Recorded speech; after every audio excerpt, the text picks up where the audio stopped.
আসসালামু আলাইকুম।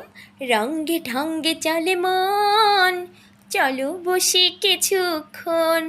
আজকে যাচ্ছি অসম্ভব একটি সুন্দর জায়গা, সেখানে বসে বসে একটু আড্ডা দিব, একটু চা খাবো। আবার এখানে পাবেন না এমন কোনো খাবার নেই। এত সুন্দর একটি জায়গায় যাচ্ছি যেখানে গেলে আপনাদেরও খুব খুব পছন্দ হবে। ভিডিওটা একদম স্কিপ করবেন না, দেখতে থাকুন। খুবই সুন্দর একটি জায়গা। তো আমরা চলে এসেছি উত্তরা মেট্রো ফুড কোর্ট। আর এখানে কিন্তু সত্যি নিরিবিলি একটা জায়গা। উত্তরা মানেই তো জানেন জায়গায় জায়গায় খাবারের দোকান, জায়গায় জায়গায়। তবে এই জায়গাটা সত্যি একটু নিরিবিলি আর বসার মতো অসম্ভব সুন্দর একটি জায়গা। আপনি যখন মেট্রো থেকে নামবেন তখন যদি ক্লান্ত হয়ে যান, কি ঠান্ডা জুস থেকে শুরু করে চা কফি এবং ভারী কোনো খাবার সব কিছু পেয়ে যাবেন এই জায়গা।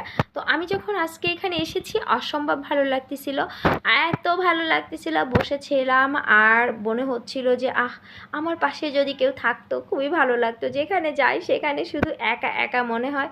দেখেন তো, একা না, এরা দুজনে ফ্রেন্ড কি সুন্দর বসে বসে গল্প করতেছে। একটা ফ্রেন্ডও নাই, আমি একদম একা। যেখানে যাই ঠাড়া ভাঙা কপাল আমার।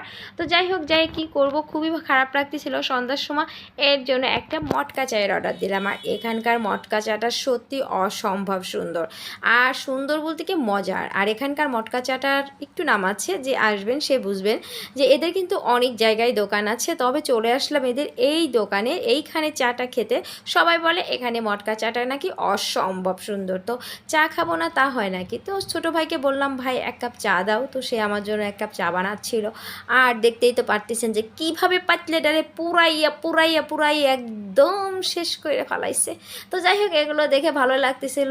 আর এইটারে ধুইয়া ঠুইয়া একেবারে শেষ। এবার আমি জিজ্ঞেস করলাম, ভাই এইটার এত ধোয়ার কি দরকার? কয় আফা গিরান আসবে না, মটকাস আর গিরান এরকম। এই কথাটা শুনে আমি বলতেছি, ভাই তাহলে তুমি যত পারো 3-4টে পাতিল পুরাই দাও। সে কয় কি, বাপা যদি 3-4টে পাতিল পুরান তাইলে আর খাওয়া যাবে না, তিতা হয়ে যাবে। পাশে দেখি কাঁকড়া ফ্রাই করতেছে, এক একজনে মাছ ফ্রাই করতেছে। যে যা পারে সে আসে এখানে এভাবেই খেতে পারে। তো যাই হোক, আমাকে মটকা চা তৈরি হয়ে গেছে। তাই এখানে চাটার যেভাবে নাম শুনছিলাম সেভাবে সুন্দর, কারণ এখানে খাওয়ার পালা। তো একটু খেয়ে দেখি যে চাটা কি অবস্থা কেমন।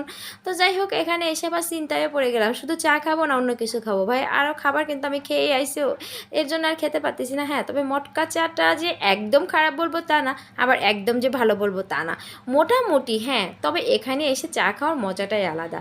একটু পরে পরে দেখবেন ট্রেনের শো একটা শব্দ, তারপরে দেখবেন যে ফাঁকা জায়গা, কতজন ঘুরতে আসে, সব কিছু মিলিয়ে অসম্ভব সুন্দর। পিৎজা বার্গার থেকে শুরু করে আপনি ফাস্টফুডের যে কোনো খাবার পেয়ে যাবেন এখানে। আপনি ভারী খাবারও পাবেন, সব কিছুর দোকান এখানে আছে।